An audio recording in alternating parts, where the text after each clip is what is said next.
This Ag Vision program is made possible through the generous support of Syngenta Seeds NK brand. The results you need, the freedom to choose. And by Farms.com. Ag news, market prices, ag careers, and farm real estate. You'll find it all at Farms.com. Well, Saunders Farm is a 100-acre farm, 30 minutes from downtown Ottawa. That is the city, not the government. And we started out as a strawberry farm 25 years ago, or 30 years ago now, and we grew strawberries for 25 years, and we got out of that business a few years ago. About 14 years ago, we started a haunted hayride on our farm, and with a haunted house and just some pumpkins, that sort of thing.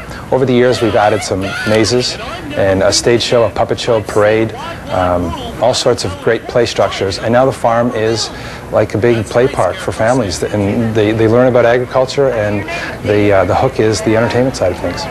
Now, you've explained a lot of what you have done. I'm interested to know the why. You started out as a pick-your-own strawberry operation.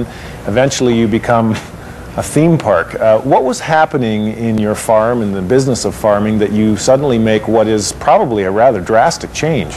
Well, I think what's interesting is I think every generation of the family farm makes it their own.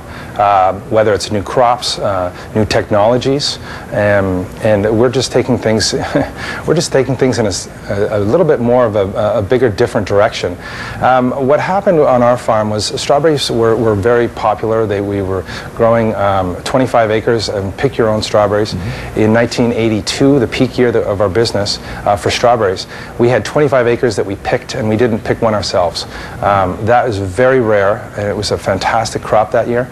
Since then, things really went down from there, and in the last year of our strawberry business, we had about 3 acres of strawberries, and everyone else wanted us to pick them for them. It just wasn't economically viable anymore. But in the meantime, you know, when we started seeing a decline in things, we realized that this was the time to diversify. Not when you're down and out, you don't have any money. You know, you want to diversify when things are pretty good. You start looking about what's ahead.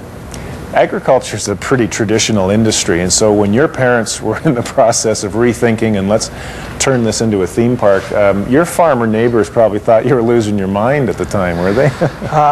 A little bit, but you know, I think every farmer is you know, a character, and we have lots of great characters on our farm, and people do enjoy. You know, you have to enjoy people, and when you invite them onto your farm, and I think my father in particular really enjoyed creating some fun experiences. He was the one that started it, and then I took it and you know, expanded it dramatically since then. But I think every farmer, you know, if you like people, inviting people onto your farm isn't such a bad idea, and they'll pay for that experience. How do you respond? I mean, you have farmers watching you now across the country, in the West and in the East. And we're talking big farms, big investments, some cases big debt, and they will look at this and they say, well, you know, that's nice. It's like the roadside stand idea, but this isn't real farming. This doesn't help us farm. If you heard that, how would you respond to that? My first response to that is we are teaching people about agriculture, and so we're not making a living. We wouldn't make a living on 100 acres of land, especially compared to some of the large properties out west. How I respond to that is we have done what we needed to do to save the family farm. That's the bottom line. So if you're going to hang on to those farming ideals, the traditional farming ideals, and not try something different, try something new, then it's going to be increasingly difficult to hang on to the family farm, and that you know, that's the reality. I know a lot of bigger farms that are trying this as a sideline, even just selling pumpkins or doing other kinds of, you know, events on their farm, and they're finding out that it's a nice bit of cash. It's keeping their farm afloat. And I'm not saying get out of traditional agriculture completely, but I'm just saying that this is a way to diversify your income a little bit and make a little bit more money, and also have a little bit of fun. Do you feel, Mark, that you have seriously challenged, obviously, your assumptions about farming and the business that you're in and how you make money? Do you think in agriculture we have restricted ourselves based on tradition, on here's what a farmer is and here's what's involved, in making a farm go. I mean, I guess what I'm asking about is the definition of a farmer, because what you have done is seriously changed that. Yeah. Does that restrict our ability to be successful? I think, we like to say in Ontario, and there are quite a lot of farms that are struggling as well, we like to say that we are the new agriculture. And what that is, we say it's no holds barred. You try something, whatever you need to do. Some farms need to get a little desperate and are desperate to try something different. But in terms of farming, we look at it this way. You work all year round. You plant something, you grow it, you harvest it, and at the end of the day, you hope you pay all your bills. So what we plant is we plant some great ideas on the farm. We plant some great experiences for people. They grow. People come onto the farm, harvest those. They harvest memories, as some farms call it. And at the end of the day, they will pay a lot of money to have a farm experience. I had a farmer on this program one time say, the definition of a farmer is just, a guy who can make money on the land, regardless of what he's doing with it. The reason I've got you on this program, Mark, is not necessarily to suggest to people who may live in very remote regions, farming in remote regions of this country, that this is a viable option necessarily for them, but it's really more to expose to the industry marketing. And the importance of marketing, whatever your particular niche is. Give me your sense on the importance of marketing in your venture there. Well, I think marketing is one of the most important aspects of business, and so often we get caught up in the production side of things. We could have the most beautiful soybeans or corn or whatever we're growing. We have the most beautiful things, and they sit on our farm and we don't sell them. You got to figure out fancy ways, interesting ways, creative ways to pique the interest of your customers and get your customers to come out.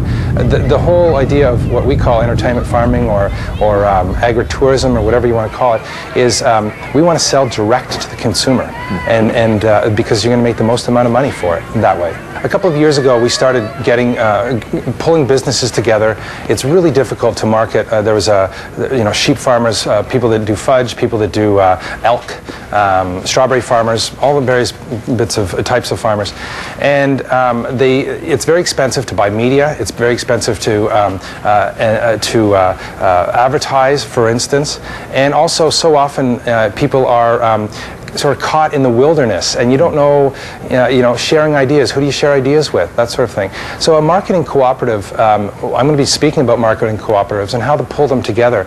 I call them marketing cooperatives, but really, sometimes it's just a support group where people can share their stories, share their marketing ideas. For us, we have we have strawberries, so we have pumpkins on our farm. There's an elk farmer that came out and promoted his elk burgers and elk sausages on our farm for a couple of weekends during our busy season. So we helped each other out, and that's as basic as it can get. Or you can do cooperative ads in newspapers, TV, print, radio, and send people to a website, and that could really generate a lot of excitement and then business to your rural community. Let me ask you a couple of personal questions. First of all, we see farms in this country now where it's very difficult to get the next generation to be very passionate, interested in taking over the family farm. Do your kids want to take over your farm? Well, I have a 6-year-old boy and a 3-year-old, a 3 and a 2-year-old girl. And the 6-year-old boy, Aiden, this past year designed a new scene on our haunted hayride, and just loves it. And his sandbox is a haunted hayride in the summertime, and he designs all kinds of routes and all that sort of thing. But I look at it more of, if it's a great opportunity, I'm going to certainly encourage my kids to get into it, but I'm not going to hold on to something that was good, it isn't anymore. But what's really great about the direct farm marketing industry and people that are inviting people onto their farmers, they are the ones that are attracting the next generation, like myself, to the farm. And we're starting to see at conferences across Canada, United States, the UK, 20, 30-year-old kids coming back to the farm and creating a great livelihood.